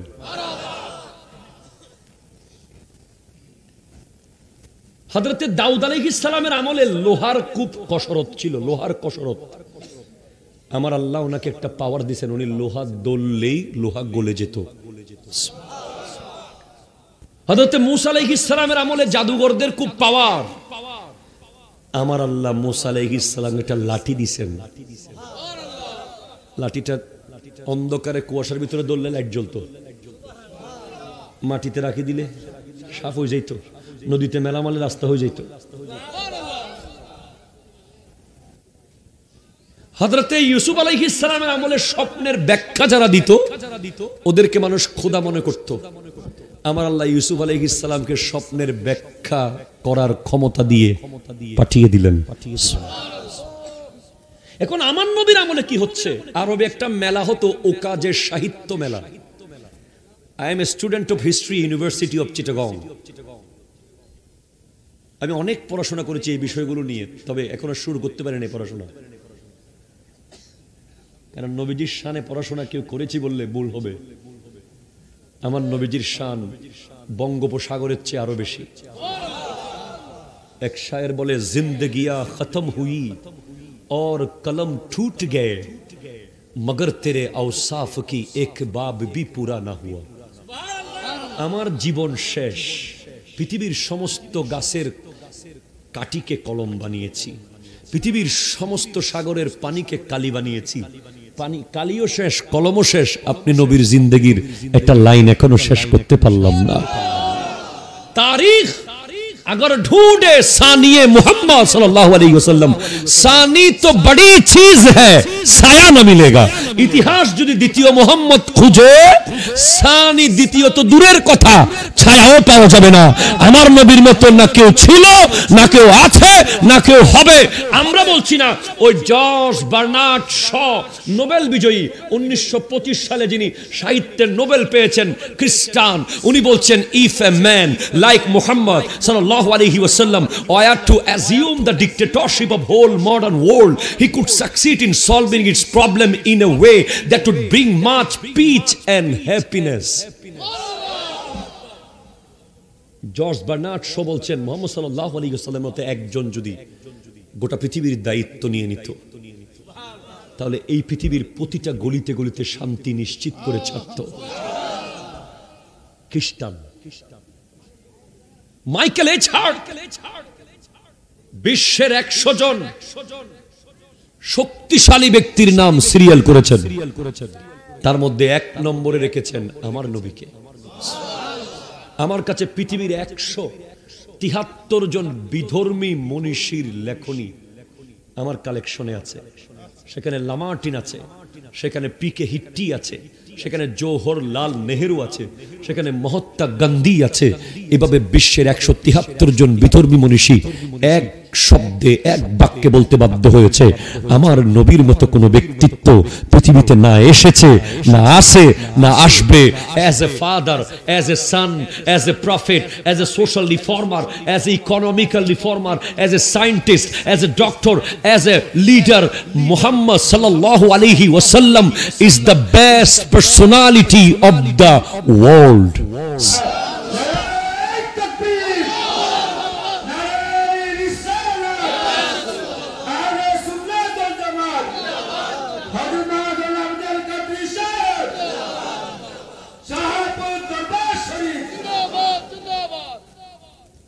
তখন নবীজির আমলে যারা আরবি সাহিত্য পারত, আরবি কবিতা লিখতে পারত, তাদের দাম ছিল তোলায় তোলায়।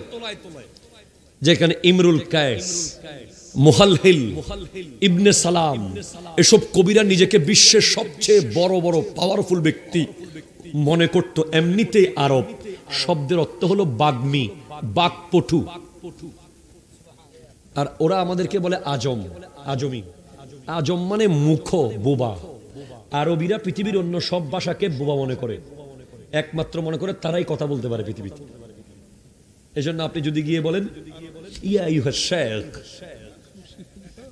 আলহামদুলিল্লাহিল্লাযী জাআলা ফি আমওয়ালিল আগনিয়ায়ে হাক্কান লিসাইল ওয়াল মাহরুম, 2 সেকেন্ড আরবি বলবেন, আল্লাহু আকবার, ইয়া শেখ, তাল তাল, ইয়া সাইয়্যিদি, মারহাবান মারহাবান মারহাবান। আর অনেকে কি করে, যখন পারে না হুরুস তুল তখন মারি দেয়, কুল আউযু বিরাব্বিন নাস মালিকিন নাস, মারহাবা। কোরআন শরীফের আয়াত। ডরাই বেশি না? মারহাবা মারহাবা মারহাবা। এই বাঙালি শক্তি সব সময় সবার উপরে থাকবে, ঠিক কিনা? কথা জোরে বলেন, হাত তুলে বলেন, ঠিক কিনা বলেন। আমার বাংলাদেশ ছোট হতে পারে, আমার মানচিত্র ছোট হতে পারে, আমরা ক্ষেপণাস্ত্র পরমাণু না থাকতে পারে, কিন্তু আমরা কারো দাসত্ব মেনে নেব না, কাউকে মুনিব মানব না। আমরা শাহজালাল ইয়ামানির উত্তরসূরি, আমরা এক আল্লাহ ছাড়া অন্য কারো দাসত্ব মানি না। হাত তুলে বলেন, ঠিক কিনা?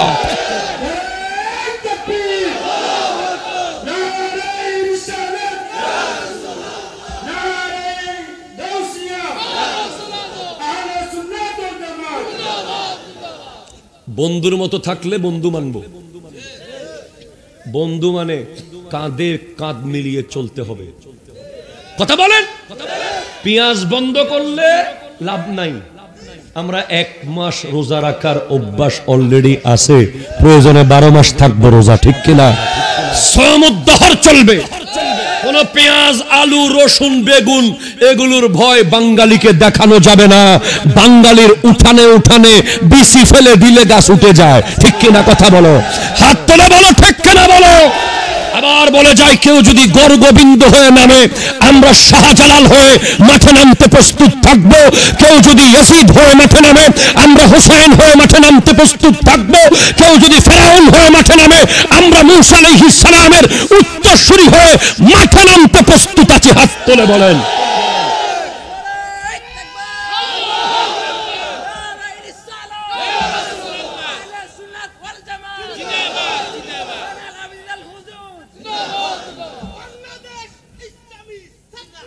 মারহাবা বেটা। সমস্ত মুসলমান এক, ঠিক কিনা জোরে বলেন। বেশ কম শুধু নবীর মোহাব্বতটা একটু একটু ভালোবাসো, আসো বুকে আসো। আর কিচ্ছু চাইতাম না, আমার সিনা তোমার দিয়ে দিমু, শুধু আমার লোক একটু দাঁড়ায় নবীর সালামটা দাও। আর কিছু চাইতেছি বাস, আমার নবীর, আমার বাপেরে গালি দাও অসুবিধা নেই, 100 বার গালি দাও, আমারে 200 বার গালি দাও, আমার জায়গা সম্পত্তি নিয়ে যাও, কিছু কইতাম না, আমার নবীর মুহাব্বতটা একটু করো ভাই, সবাই এক হয়ে যাই। এখন এক হওয়ার সময়, ঠিক কিনা কথা জোরে বলেন। কোন মসজিদে আক্রমণ হলে, কোন মাজারে আক্রমণ হলে আমরা প্রতিবাদ করতে হবে, কারণ আমাদের নিজেরা নিজেরা যদি মসজিদ মাদ্রাসা মাজারে হামলা করি ওরা তো এমনিও করবে। তবে হ্যাঁ, জয়নুল আবেদিনকে সবাই জানে, সব মহল জয়নুল আবেদিনের বক্তব্য শুনে। মাজারের নামে, ওরসের নামে, অলির নামে যত ভণ্ডামি আছে, রং তামাশা আছে, নারী পুরুষের অবাধ মেলামেশা আছে, এদের সাথে আমাদের কখনো কোনো সম্পর্ক ছিল না, থাকতে পারে না, ঠিক কিনা বলেন।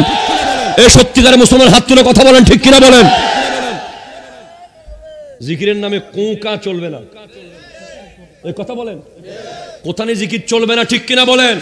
এগুলোর বিরুদ্ধে কথা না বললে অসুবিধা আছে, এগুলো ইসলামের মান ক্ষুণ্ণ করা হয়। এগুলো কি জিকির? এগুলো কি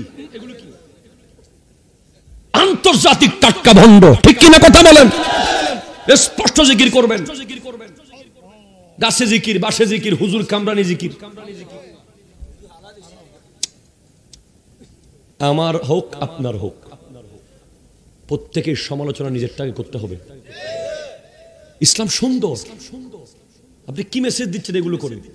একটা বিধর্মী যদি দেখে যে আপনি জিকির করতে করতে বাসে উঠে যাচ্ছেন, তাহলে সে কি ইসলাম কবুল করবে? একটা বিধর্মী যদি দেখে যে আপনি জিকির করতেছেন,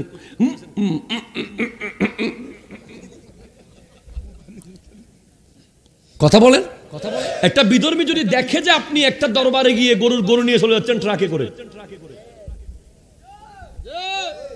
ইসলাম কবুল করবে? মতবাদ, মতবিরোধ থাকতেই পারে, এগুলো দুনিয়াকে দেখানো যাবে না। দুনিয়াকে দেখাতে হবে মুসলমানরা এক, ঠিক কিনা কথা বলেন না। আল্লাহ বোঝার তৌফিক দান করুক। আসেন ভাই এক হয়ে যাই, মিডিয়াকে দেখাবেন আমরা এক। এখন আপনি আমার বিরুদ্ধে কমেন্ট করেন, আমি আপনার বিরুদ্ধে কমেন্ট করি, আপনি আমার বিরুদ্ধে ভিডিও বানান, আমি আপনার বিরুদ্ধে ভিডিও বানি, এগুলো তো মাহফিলের উদ্দেশ্য না। মাহফিলের উদ্দেশ্য হলো মানুষকে হেদায়েত করা, ঠিক রাখা। এখন মাহফিলে আধা ঘন্টা চলে গেছে আমার বিরুদ্ধে কইতে কইতে, আমার আধা ঘন্টা গেছে আপনার বিরুদ্ধে কইতে কইতে, লাভটা কি হলো? কোন লাভ হয়েছে?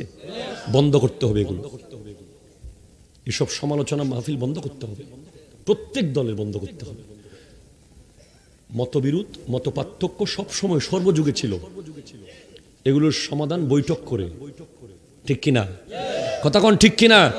তবে বাংলাদেশের পক্ষে যখন নামতে হবে, আমরা মুসলমান, হিন্দু, বৌদ্ধ, খ্রিস্টান, জুম্মা, চাকমা সবাই একসাথে নামবো দেশের পক্ষে, ঠিক কিনা কথা বলেন।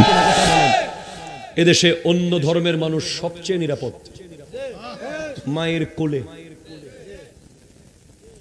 কিন্তু কিছু মিডিয়া আছে মাথা স্ক্রুপ, কতক্ষণ সিটাং নিয়ে যাচ্ছে, কতক্ষণ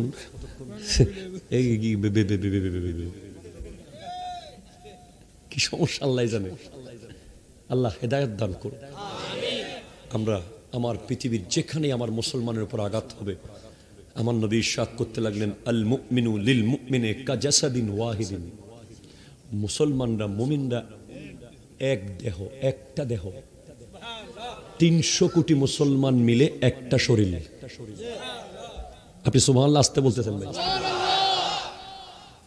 300 কোটি মুসলমান মিলে কয়টা শরীর? অনেকে 200 কোটি বলে, আমি বলি 300 কোটি। কিল্লাই বিশ্বের গণনার ভিতরে মুসলমানের সংখ্যা কমাই রাখা হয়েছে। এটা একটা বড় ষড়যন্ত্র, যাতে মানুষ শুনতে মনে করে যে মুসলমান তো বহুত কম। 300 কোটির উপরে চলে গেছে বহুত আগে এগুলো, কিন্তু পত্রিকার পেপার নিউজে 200 কোটি 200 কোটি 200 কোটি, মাঝে মাঝে 150 কই ফেলায়। তাহলে কেমনে কমাইবো? কথা কন না। কাজাসাদিন ওয়াহিদিন মাথায় রাখেন, চান্দিনার মানুষ সমস্ত মুসলমান একটা শরীর বলা হয়েছে, একটা শরীর। ইনিস্তাকা আইনুহু ইস্তাকা কুল্লুহু। কেউ যদি চোখের মধ্যে গুতা খায়, মাথা ঠিক থাকবে? পা ঠিক থাকবে? হাত ঠিক থাকবে? গোটা বডি ব্যথা পাবে যদি চোখে ব্যথা পায়। সেরকম বাংলাদেশের কোন মুসলমান ব্যথা পেলে ভারতের মুসলমানও ব্যথা পাবে, পাকিস্তানের মুসলমানও ব্যথা পাবে। আমি ওই সৌদি আরব, ওমান, কাতার, কুয়েত, ইন্দোনেশিয়া, মালয়েশিয়া সব জায়গার মুসলমান ব্যথা পাবে। আর ভারতে কোনো মুসলমান ব্যথা পেলে বাংলার মুসলমানও ব্যথা পাবে। সিরিয়ায় কোনো মুসলমান ব্যথা পেলে আমরা ব্যথা পাবো। ওই ফিলিস্তিনে কোনো মুসলমান ব্যথা পেলে আমরা ব্যথা পেতে হবে। এটাই হলো ঈমান। ঠিক কিনা কথা বলেন? যুবক, সন ছেড়ে দাও। কয় টাকা এখন বলছেন? একটা 20 টাকা, ঠিক আছে। 20 টাকা করে তুমি পটে রেখে দাও। তোমার ফিলিস্তিনকে তুলে আনতে হবে, আবার তোমাকে আর আমাকে মিলে সিরিয়াকে আবার তুলতে হবে। তুমি আজকে থেকে একটা টি শার্ট আছে 3টা কেনার দরকার নেই, একটা প্যান্ট আছে 5টা কেনার দরকার নাই। অতিরিক্ত একটা খরচ করিও না, কারণ তোমার প্রত্যেকটা টাকার মধ্যে তোমার সমস্ত মুসলমান ভাইয়ের হক আছে। আমি করি, আলহামদুলিল্লাহ আমি করি। আমি না করলে আল্লাহ আমার জিহ্বা কেটে ফেলবে। আমি করি বলে বলছি, প্রত্যেক মাহফিলে একটা অংশ আমি রেখে দিই মুসলমানের দুর্দিনে লাগার জন্য। এবং আলহামদুলিল্লাহ আপনারা দেখেছেন ফেনীতে বন্যার সময়, দেখেছেন আমাদেরকে, আপনারা সব জায়গায় দেখেছেন। কোনো বিকাশ নাম্বার টাম্বার দিই নাই, বাস নিজের যা আছে তা নিয়ে নেমে গেছি। আল্লাহ কবুল করুক। এবং সব সময় থাকবো। মানুষ আগে বলতো যে আলেমরা শুধু নেয়, আলেমরা কি পরিমাণ দেয়, আমার সাথে এক সপ্তাহ থাকবেন। মারহাবা জোরে বলেন না। নেওয়ার সময় ভালো মতো নি, দেওয়ার সময় ভালো মতো দিই, আলহামদুলিল্লাহ। তো কথা হলো, মুসলমানরা সবাইকে আনন্দ কাল বুনিয়ান, একটা ঘরের মতো। ধরেন 300 কোটি ইট, 600 কোটি, আরো জোরে 300 কোটি কি ইট মিলে একটা বাড়ি। ওই বাড়ির একটা ইট খুলে ফেললে বাড়িটা কি পরিপূর্ণ আছে? হাদিসে আছে পৃথিবীর সব মুসলমান একটা বাড়ির মতো। সেজন্য এইভাবে আপনাকে চলতে হবে। আল্লাহ বোঝার তৌফিক দান করুক। যেখানে ছিলাম, আরবের কবিরা পাওয়ার দেখায়। ইমরুল কায়েস, ইবনে সালাম, মুহালহিল, উকাজের সাহিত্য মেলায় তাদের কবিতাগুলো স্বর্ণের পাদের মধ্যে লাগিয়ে দেওয়া হয়। ওরা এক একটা কবিতা নিয়ে বড় বাহাদুরি করে, পৃথিবীর কাউকে মানুষ মনে করে না। আমার আল্লাহ আমার নবীকে এমন এক কিতাব দিলেন, যে কিতাবের এক একটা সূরা শুনে আরবের কবিরা বেহুশ হয়ে যাওয়ার অবস্থা হয়ে গেল। হাবিব আপনি বলেন, এমন এক কিতাব দিলেন। আমার নবী যখন পড়া শুরু করলেন, ওয়াদ-দুহা ওয়াল-লাইলি ইযা সাজা মা ওয়াদ্দাকা রাব্বুকা ওয়া মা ক্বালা ওয়ালাল আখিরাতু খায়রুল লাকা মিনাল উলা ওয়ালা সাওফা ইউ'তিকা রাব্বুকা ফাতারদা আলাম ইয়াজিদকা ইয়াতীমান ফাআওয়া। যেদিকে যাবেন, ইয়াসিন ওয়াল কুরআনিল হাকীম ইন্নাকা লামিনাল মুরসালিন আলা সিরাতিম মুস্তাকিম তানজিলাল আজিজির রহিম। আর-রহমান আল্লামাল কুরআন খালাকাল ইনসান আল্লামাহুল বায়ান। ওমা আলাম তারা কাইফা ফাআলা রাব্বুকা বিআসহাবিল ফিল, সব ল দিয়া। আলাম ইয়াজআল কাইদাহুম ফি তাদলিল ওয়া আরসালা আলাইহিম তায়রান আবাবিল তারমিহিম বিহিজারাতিম মিন সিজ্জিল ফাজআলাহুম কাআসফিম মাকুল। ওই বেটা পারলে একটা লই দেখি, 3 আয়াতের একটা সূরা, সমস্ত কবিরা মাথা ঝুঁকাতে বাধ্য হয়েছে, সমস্ত সাহিত্যিকরা বলতে বাধ্য হয়েছে, লাইসা হাযা মিন কালামিল বাশার, এটা কোনো মানুষের কালাম হতে পারে না, এটা আল্লাহর কালাম, আল্লাহর কালাম, আল্লাহর কালাম। এজন্য কোরআন দেওয়া হয়েছে। বস আমার ওয়াজ শেষের দিকে, এই কোরআন হেদায়েত করবে কাদেরকে? শুরুতে বলছি কাদেরকে হেদায়েত করবে? ও ভাই হন নামাজি, শেষ তো হতা, শেষ তো হারে গরি বুদে মুত্তাকিদের। কাদেরকে? আত-তাকওয়া আলা সালাসাতি আকসামিন, অথবা আল মুত্তাকি আলা সালাসাতি আকসামিন। তাকওয়া আম, তাকওয়া খাস, তাকওয়া আখাসুল খাস। মুত্তাকি তিন প্রকার। এটা সাধারণ মুত্তাকি, যে কোনো মতে ইমানটা আছে, নামাজ রোজা হজ যাকাতের কোনো বাস বিচার নাই। দুই খাস মুত্তাকি। প্লিজ কথা শেষ আমার, আর 5 মিনিটের মধ্যে মাইক ছেড়ে দিচ্ছি, 5 মিনিটের মধ্যে মাইক ছাড়তেছি, কথা শেষ।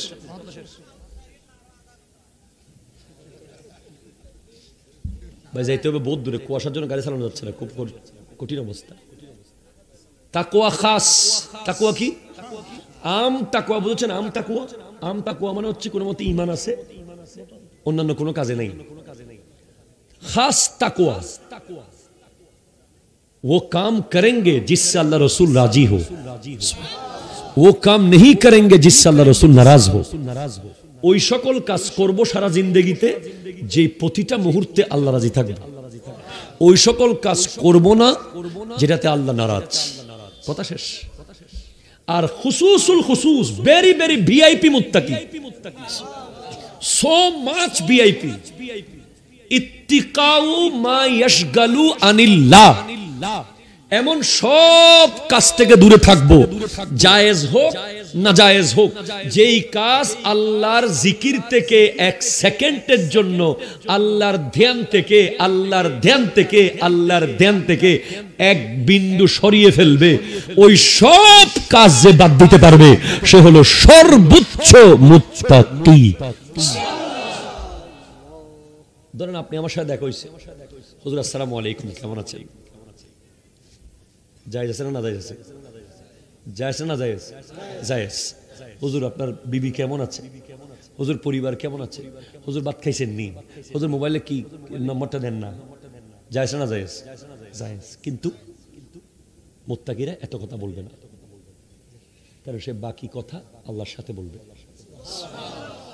মুত্তাকিরা সব সময় দুইটা জিনিসকে হেফাজত করবে। আমার নবীজি বলেছেন, মাই ইয়াজমান লি মা বাইনা লিহিয়াইহি ওয়া মা বাইনা রিজলাইহি আজমান লাহুল জান্নাহ। যে ব্যক্তি দুইটা অঙ্গ আমি নবীর হেফাজতে রাখবে, আমি তার জান্নাতের হেফাজতকারী। এক জামিন, আমি তার জান্নাতের জামিন। একটা হলো দুই ঠোঁটের মাঝখানে নরম গোশত, জিহ্বা, আর একটা হলো দুই রানের মাঝখানে নরম গোশত, লজ্জাস্থান। এই দুইটা যে ব্যক্তি আল্লাহ এবং রসুলের কারণে হেফাজত করবে, আল্লাহর নবী তার জান্নাতের জিম্মাদারি নিয়েছেন। মুত্তাকি যারা, তারা একটা শব্দ কথা বলার আগে ভাববে এটা কি কবরে লাভ আছে না হাসরে লাভ আছে। কবরে লাভ নাই, হাসরে লাভ নাই, এমন এক লাইন কথা মুত্তাকিরা বলবে না, বলবে না, বলবে না। খেলার কথা, মেলার কথা, ক্রিকেটার, ফুটবলার, গায়ক, নায়ক, এই রাজনীতি, মাজনীতি, এই সংবং কোনো কথা মুত্তাকিদের নাই। মুত্তাকিদের প্রতি মুহূর্ত হয়তো কবরের সামান অথবা হাসরের সামান। কথা ক্লিয়ার? ক্লিয়ার? আল্লাযীনা ইউমিনুনা, যারা ঈমান এনেছে, বিল গায়ব, গায়েবের উপর, ওয়া ইউকিমুনাস সালাত, এবং নামাজ কায়েম করে, ওয়া মিম্মা রাযাকনাহুম ইউনফিকুন, আল্লাহ যা রিজিক দিয়েছে সেখান থেকে খরচ করে। মুত্তাকিদের আরো কিছু বৈশিষ্ট্য আল্লাহ বলছেন, যারা আল্লাহর উপরে, গায়েবের উপরে ঈমান আনে, যারা নামাজ কায়েম করে, যারা আল্লাহর দেওয়া রিজিক থেকে খরচ করে, নামাজ না পড়ে মুত্তাকি হওয়া যাবে? বাংলাদেশে অনেক পীর আছে নাকি মুরিদরা জুমাও পড়ে না।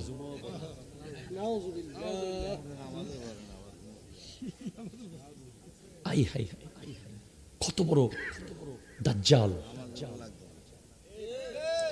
দাজ্জাল দাজ্জাল বলতে পারবেন তাকে? নামাজ ছাড়া কোনো পীরগিরি নাই, নামাজ ছাড়া কোনো মুরিদগিরি নাই। নামাজ নামাজ নামাজ নামাজ নামাজ।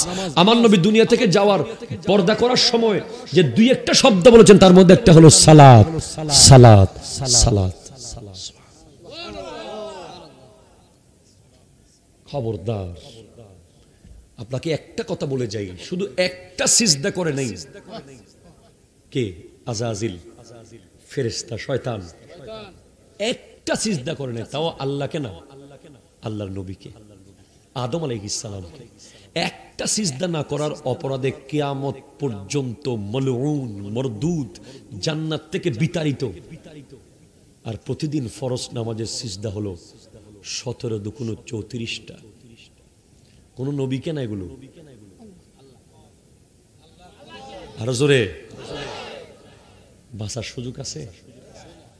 শাস্তিটা কেমন হতে পারে এটা একটু কিয়াস করেন, মাথায় আনেন যে একটা সিজদা না করে সে যদি কিয়ামত পর্যন্ত জাহান্নামী হয়ে যায়, প্রতিদিন যে আমরা ইচ্ছে করে কোনো কারণ ছাড়া আই হাই, এক একজনের কত হাজার হাজার রাকাত নামাজ কজা হইছে। বাদশাহ হারুন রশিদ মন খারাপ। কি খারাপ? উজিরকে বলতেছে আমার এমন জায়গায় নিয়ে যা আমার মনটা যেন ভালো করে দিতে পারে। কয়েকমাত্র আল্লাহর অলির দরবারে গেলে মন ভালো হইতে পারে। গেছেন কয়েকজন অলির দরবারে, দেখে যে অলিগুলো তাকে দেখে লাভ দিয়ে উঠে যাচ্ছে। ওরে বাবারে, বাদশা কেমনে আইছে, বাদশা কেমনে আইছে। কয় হেতে উলি না। যে বাদশারে দেখে চেয়ারটিয়ার সারি, কয় গরিবের করে হাতির পা। শেষে কয় হবে না, আরো ভালো লাগবে। শেষে গেছে ফুদাইল ইবনে আয়াস রাহমাতুল্লাহ আলাইহির দরবারে। এ বাহাদুর, আসে যাও বাহাদুর। নারায়ে তাকবীর,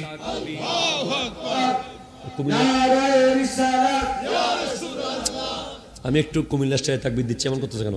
নারায়ে তাকবীর, নারায়ে রিসালাত, বাহাদুরের আগমন। মারহাবা।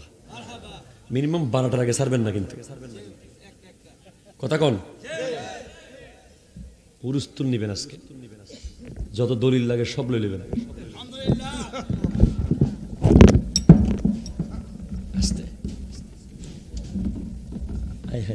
ভাইয়া এই উঠতে পারতেছি না, চেয়ার দাও, বাইরেটা চেয়ার।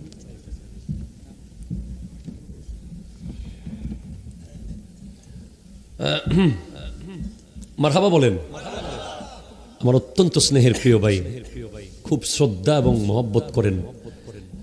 আমরা চাই যে আমাদের তরুণ প্রজন্ম আরো অনেক অনেক তৈরি হোক, ঠিক কিনা কথা বলেন? কোন হিংসা আমরা রাখতে পারবো না। আলেম উলামাদের মধ্যে একে অপরকে তুলে ধরতে হবে। আমাদের দেশে একটা কি হয়, এক হুজুর স্টেজে আসলে আরেক হুজুর কয় এটা তাকবীর দেন, এটা তাকবীর দেন। কিন্তু তাকবীরটা কি খারাপ জিনিস? এটা আপনি নিজে দিলে অসুবিধা কি? কি ভাই, এটা ঠিক হইলে ঠিক কয় না, বেঠিক হইলে ঠিক কয় না। তাকবীর আমি নিজে দিলে আমার ইজ্জত চলে যাইবো। কি কয়, এই হুজুর একটা তাকবীর দেন। কি রে, এতক্ষণ আমি 3 ঘন্টা ওয়াজ করতেছেন, 3টা লাইন কইতে অসুবিধা কি? কথা কও।